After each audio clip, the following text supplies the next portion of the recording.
I'm obviously already at work. I've been here for a few minutes.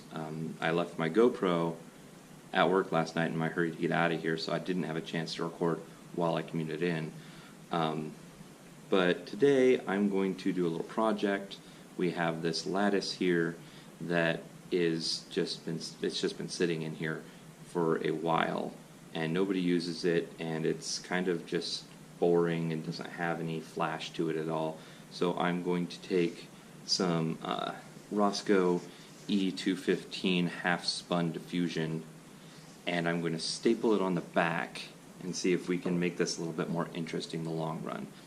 So my plan here is that it's just wide enough that if I get it spanned this far, it should give me just enough overlap on that end to put some clear tape on it, and it will go behind one of these pieces of lattice so that you don't see that there's tape on there. Of course, I'll tape it from the back, but that's going to give a small amount of shadow, which is why I feel it's important to have it behind one of those pieces of lattice.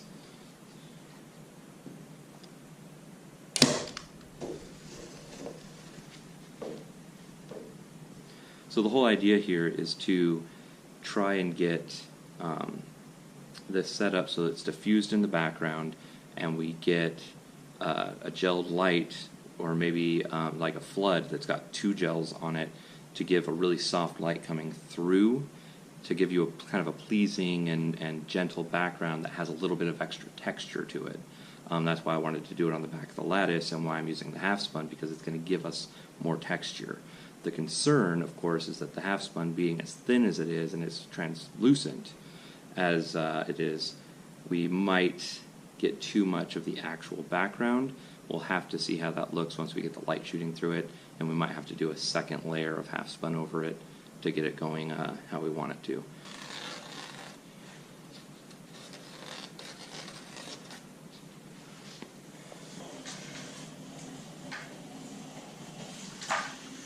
So what I'm doing now, other than giving you a full body shot of how fat I am, what I'm doing is setting up a couple of these 2x4s with a bucket on the end filled with cement.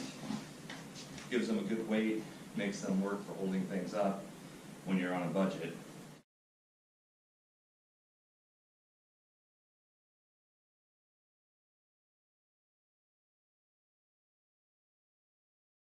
Alright, so I got it all put away, and I'm done. I think it was a success. I still need to do a little bit of stuff to it, but I don't have the things I need for it. I was going to do a bit of the tape, like I was saying, on the back, and I was going to do more with the lights. I was actually going to use the studio lights instead of the LEDs like I did with this. I just didn't want to go up the ladder when I was by myself. I did end up actually enlisting some help, and I still already had the equipment, so I said forget it, I don't need to go up the ladder still. And that's what we did, and it looks pretty okay, I think. I don't think it's terrible. It's probably not the best thing on the planet, but it's definitely better than what we had before. So let's keep an eye out for us using it. Please like and subscribe if you enjoyed this video, and if you didn't, dislike and leave me a comment telling me what I can do better. And we'll see you guys next time.